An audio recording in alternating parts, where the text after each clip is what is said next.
Americana is a neo-Western dramedy that follows several characters. We've got Mandy, who's looking for a better life, and her son, whose childlike imagination is taken to a whole new level. We've got Penny Joe and Lefty, who are two lost puppies chasing their dreams and seeking fulfillment, and several other characters who are tangled up in the theft of a precious Native American artifact worth millions. Each has their own circumstances and their own reasons for risking it all chasing this treasure, without realizing just how many others are after it too.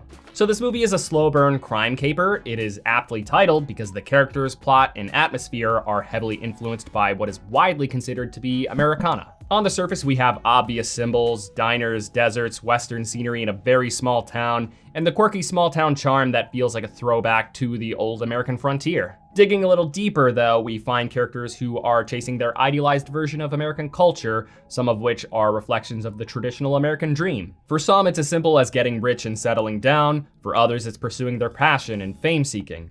And in a more naive example, chasing dreams that stretch beyond what's realistically possible as a form of escapism. Which brings us to the darker sides of Americana that hides beneath all the glamour and charm, traditional relationships and abusive families, and guns and arrows everywhere, and of course greed. The biggest point of anticipation in this movie is the inevitable showdown between all of our characters over this very pricey artifact. Everything leading up to that sets up who these characters are, their relationships, and their justifications as to why they are chasing after the ghost shirt. Some of which are not for money. The Native American crew led by their boss Ghost Eye are just trying to preserve their culture, but they're pitted up against people driven by greed. This represents America's murky history with indigenous people, highlighting how their culture has been commercialized and exploited, and to top it all off, misrepresented. The young boy Cal plays into that very humorously. The running gag throughout the movie is that he is claiming to be the reincarnation of a great Native American war chief. In addition to giving us a charming and silly character to tune in with every once in a while, this also shows us how stories get simplified or twisted when seen through such a naive lens. And it could be said that this plays into the broader, darker side of Americana, how the idealized version of history and culture often casts a shadow on reality. But of course that joke is also just very silly on the surface. Cal is very naive. The other characters recognize that, but they tolerate him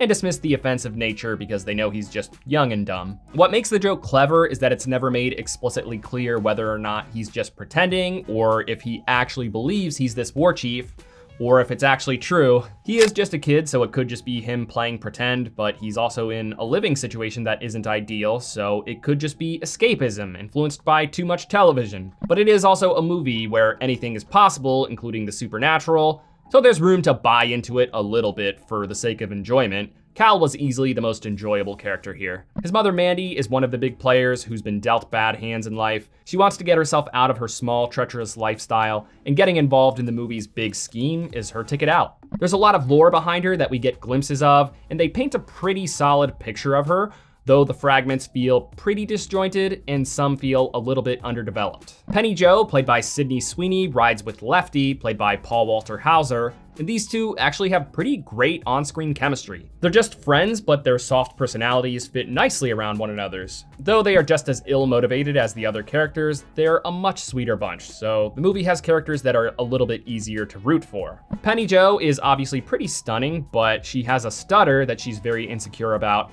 with the intention being that this theoretically brings her down to a level where it's considered normal for her to be hanging out with Lefty. I don't know if the stutter felt like too much or if it was just Sydney Sweeney's performance, but it did not always feel organic. It sometimes felt like too much. And then there's a bunch of supporting characters. Ghost Eye is a crime boss, but not a monster, so he shared some enjoyable dialogue scenes with Cal. They had a great dynamic. Simon Rex plays a businessman saturated in a life of crime. His role in the story, in theory, seems big, but he just didn't occupy that much screen time, and his character just didn't utilize much of Rex's strengths as an actor. And then we have Dylan, played by Eric Dane, who is a possessive, misogynistic, and crooked boyfriend. He plays the serious and more hateable side of his character just fine, but some of his dialogue was meant to be silly when it just wasn't that funny. That's not to say that it wasn't funny because it was offensive. That is to say that the jokes just weren't clever. They were hinging on irony that just wasn't there. The same can be said about a lot of humor in this movie, and it's hard to put a finger on exactly why that is. Like, there are jokes that seem pretty funny on paper,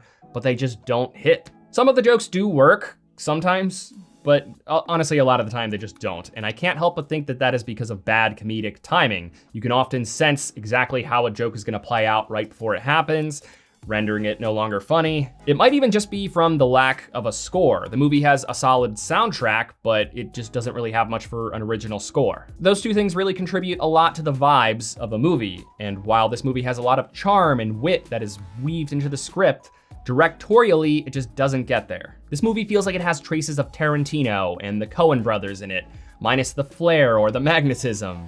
It's broken up into 5 chapters that make up a slightly non-linear plot for some reason. It's mostly linear, but chapter 1 starts at a point about halfway through the movie's timeline, and then it jumps back to the beginning and plays out in sequential order. This sort of contributes to a slow burn, but not really, because that part wasn't really part of the climax. If anything, it kind of just detracted from a pivotal part of the movie. And when we do get to the climax, the big showdown that we were all expecting, it really whimpers. It is nowhere even close to being the big finale that it wants to be. So the ideas behind this movie seem really solid on paper. I just can't help but think that it's another case of a filmmaker's directorial talent and their screenwriting talent not really being in sync, because a lot of this movie just felt pretty bland. So overall, I would call this movie just fine. It's witty and occasionally charming, but it just doesn't deliver the excitement that the subjects and themes should. This is not much for a theatrical experience. You could just stream it on a service that you're already paying for,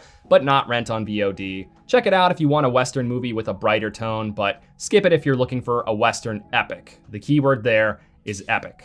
Thanks for watching this review. If it brought you any value at all, please give it a like. It really does help the channel grow. I'll see you later this week with my review of Highest to Lowest.